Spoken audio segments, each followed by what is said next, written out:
ডিসেম্বরের মধ্যেই নির্বাচন চায় এবং হতে হবে দাবি বিএনপির। আর প্রধান উপদেষ্টা বলছেন বিএনপি ছাড়া আর কোনো দল নির্বাচন চায় না। এ নিয়ে রাজনৈতিক মহলে চলছে তুমুল বিতর্ক। নির্বাচন প্রশ্নে বিএনপির হার্ডলাইনে অবস্থান দেশে নতুন করে উত্তেজনা সৃষ্টি করতে পারে বলে মনে করছেন বিশ্লেষকরা।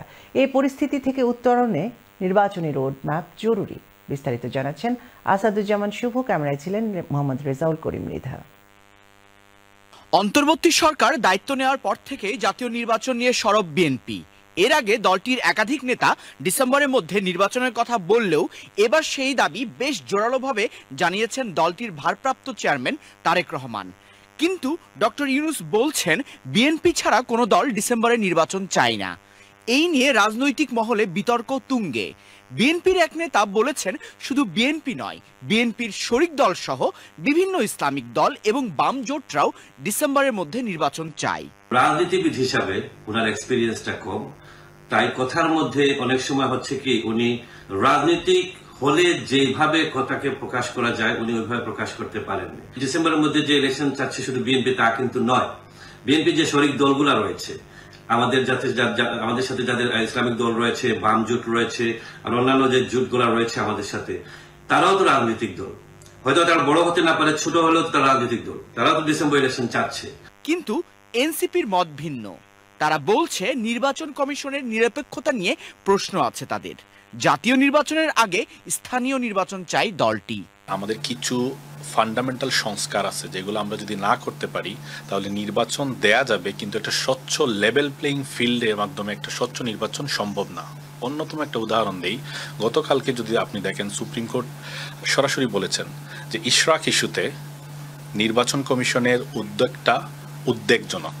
আপনি যদি সুপ্রিম কোর্টের এই অবস্থানটা আপনি দেখেন, সুপ্রিম কোর্ট যে কথাটা বলেছে, নির্বাচন কমিশন এই ছোট্ট একটা বিষয় নিয়ে যে অবস্থানটা ক্রিয়েট করেছে এটা সন্দেহজনক, যার কারণে আমরা এখনই বলতে পারতেছি যে এই নির্বাচন কমিশন দিয়ে সরাসরি হচ্ছে যে আইনসভা বা সংসদ নির্বাচনে যাওয়া উচিত কি উচিত না, এটা আমাদের চিন্তার বিষয়। জামায়াতে ইসলামী বলছে টেকসই গণতন্ত্র এবং সংস্কারের জন্য ডক্টর ইউনূসের আরো কিছুটা সময় প্রাপ্য।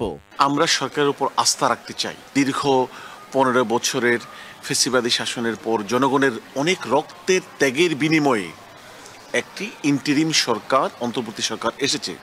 সুতরাং যারা বিপ্লব করেছে এবং দেশের জনগণ তারা একটি টেকসই গণতন্ত্র দেখতে চায়।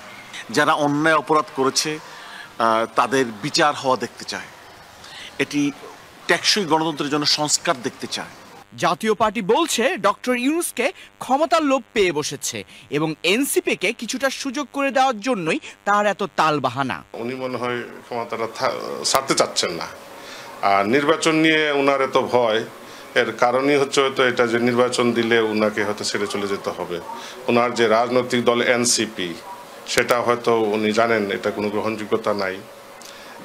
ওই দৃষ্টিকোণ থেকে উনি মনে হয় নির্বাচনটা চান না। দেশের ভিতরে একটা চক্রান্ত হচ্ছে, রাষ্ট্রীয় ইনস্টিটিউশনগুলোকে যেগুলো ইলেকশনের সাথে সম্পৃক্ত সেগুলা নিয়ে বিভিন্নভাবে সেগুলাকে অকার্যকর করে দেওয়া হচ্ছে।